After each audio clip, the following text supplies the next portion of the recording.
Hey guys, how you doing? This is EJ Uno coming back again, guys, with another great video, guys.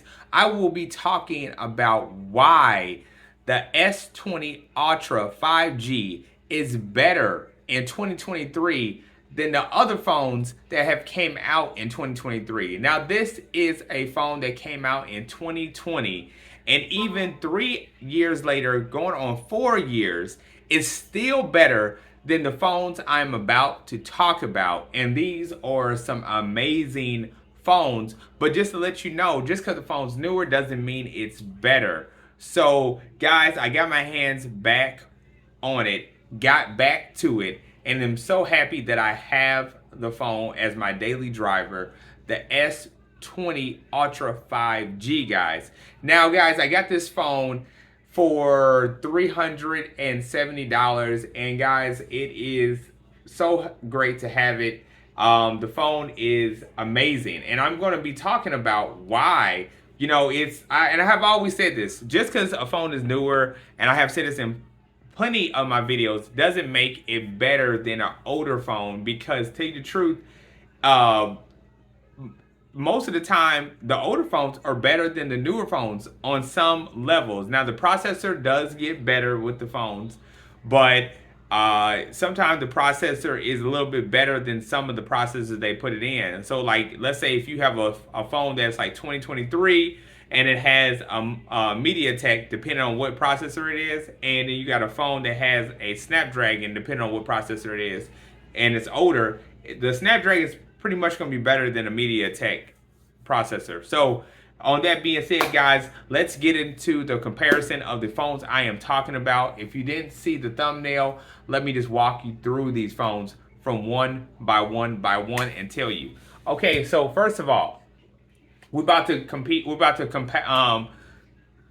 compete each other against each other when it comes to the Samsung Galaxy S23 and the Samsung Galaxy S20 Ultra. Now, a little bit about these phones. Okay, so like I said, one was bought out in 2020. The other one is 2023 of this year. So just a little things about it that are the same. They both have IP68. They both got wireless charging. They both got always on display. They both have 120 refresh rate. But get into a little bit differences about the phones is, so for instance, the S20 Ultra has a 6.9 inch screen. The S23 has a 6.8 inch screen, and a lot of people might be fine with not having a taller phone. Me personally, I love a taller phone. I feel like it's, feeding into the money that I drop into the phone. And yeah, I just wouldn't want a smaller phone, but because you can always use a one-handed and lower the screen of it. But that's just me. I like a bigger phone. Get into the resolutions, the pixels on the 2023 S23 Ultra. You have a 1440 by 3088 pixel, and then on the S20 Ultra, you have a 1440 by 3200. So you're already doing better than the newest the newest phone out there. You know what I'm saying? And don't let me you know what I'm saying? I had got the Samsung Galaxy S23 Ultra, and I had the Samsung Galaxy S20 Ultra 5G at the same time. And to tell you the truth, guys, I really did not see no difference in either one of these phones at all. Like, seriously, like, I had both of them. They both were amazing phones. And to tell you the truth, I was just wondering why I had a Samsung Galaxy S23 Ultra and it did the same thing, but a little bit lesser than the Samsung Galaxy S20 Ultra. You know what I'm saying? So, yeah. So, and it was one big thing that I liked about the S20 than the S23 is that you can put an SD card. Now, that's another big point that I want to put out, is that it's always good to add more memory, in my case, to a phone. So the 23 Ultra does not support SD card support, but the S20 Ultra does. So that's another one. They both come with they're both going to have Android 13 5.1.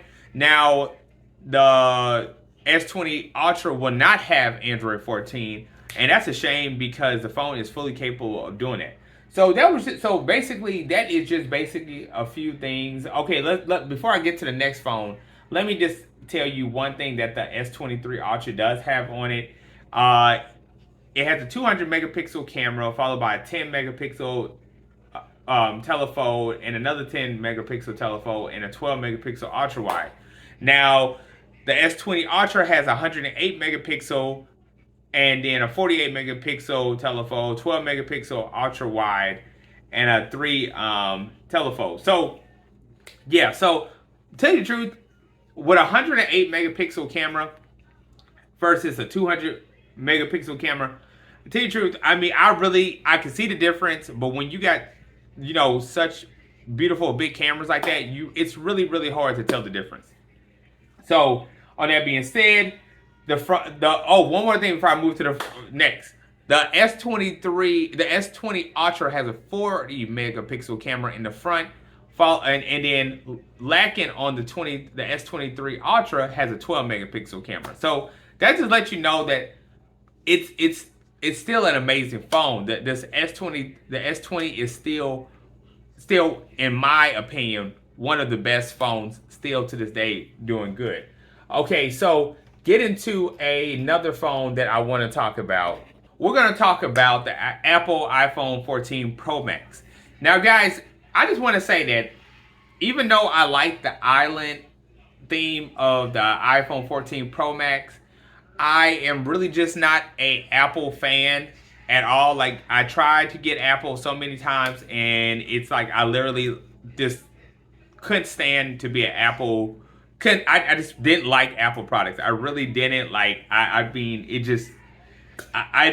used to just only get me because of the watch and that you could talk on the watch, and then Samsung came out with the watch, and so I was just like literally, it was like really nothing that was making me be like, man, I really want an Apple, product. You know what I'm saying? So yeah. So just a few things about these comparisons against these phones is, I mean, tell you the truth, the S20 knocks this out the park when it comes to it. Okay, so I'm just gonna go down the specs. Okay, and just tell you one thing that it got on it. Okay, you pay all that money for an iPhone 14 Pro Max, and you get a 6.7-inch screen with 88.3 screen to body ratio. The S20, like I said before, you get a 6.9 with 89.9 screen to body ratio. The resolution on the 14 Pro Max, you get a 1290 by 2796 pixel, and you get a 1440 by 32 pixel. I mean, come on. You know what I'm saying? They both get always on display, but you get 120 refresh rate on the S20 Ultra. Let me see. Let me see some more stuff. You get SD card support. Another phone that you do not get SD support is the 14 Pro Max. Now you can the camera wise, you get a 14.8. You get a 14.8. You get a 48 megapixel camera followed by a 12 megapixel camera and a 3D layer scanner for the camera on the back of it. And like I said before, you get 108, 48, 12, and 3. So once again, it's killing. You get a 12 megapixel camera on the front of the 14 Pro Max, but you get a 40 megapixel on the S20 Ultra. I mean, guys, this lets you know, this phone is still, what I want to say is it's still, and don't like the fastness of the phone. Don't get me started on that. The phone is still blazing fast. Even with the update has made it even more smoother.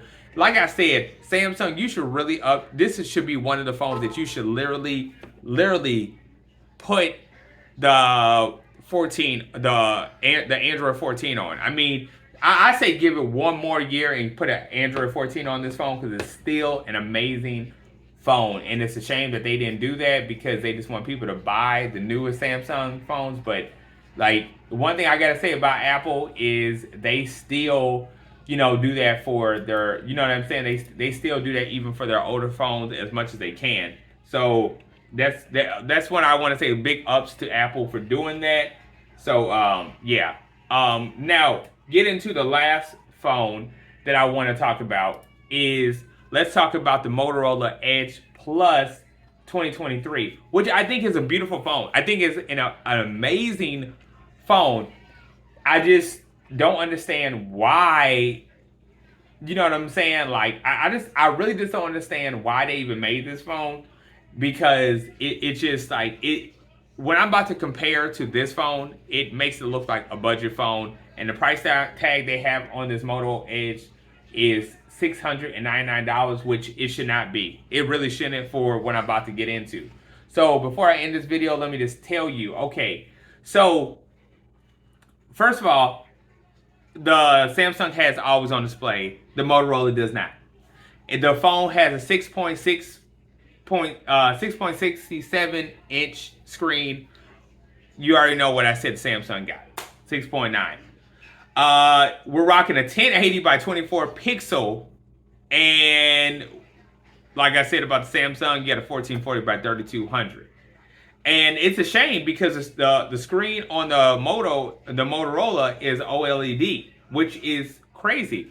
Now the refresh rate is 165, which is beating the Samsung S20 Ultra.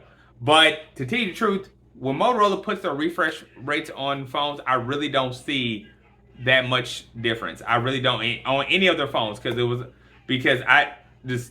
I'm just gonna leave it right there. I don't see too much of a difference when it comes to that, because the phone doesn't seem faster at all. In my case, it don't. I mean, you see a little bit of it, but yeah, I think it's just something that they put on paper, but it don't stand out. No micro SD support, but you do get 8 gigabytes of RAM on the Motorola, and you get 512 gigabytes of storage.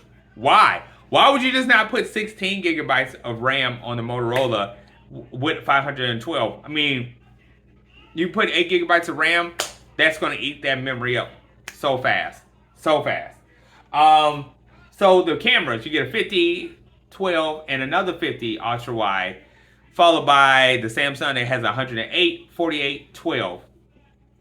Okay, 60 megapixel. So that they are beating the Samsung with the 60 megapixel camera, followed by the Samsung has a 40 megapixel. So that's two things that are better, that in my opinion, than the Samsung is a 60 megapixel camera and and a refresh rate of 165. So yeah, just want to say that that's still good, but I'm good with a 40 megapixel camera and a 120 refresh rate, as long as it's all smooth and it goes together.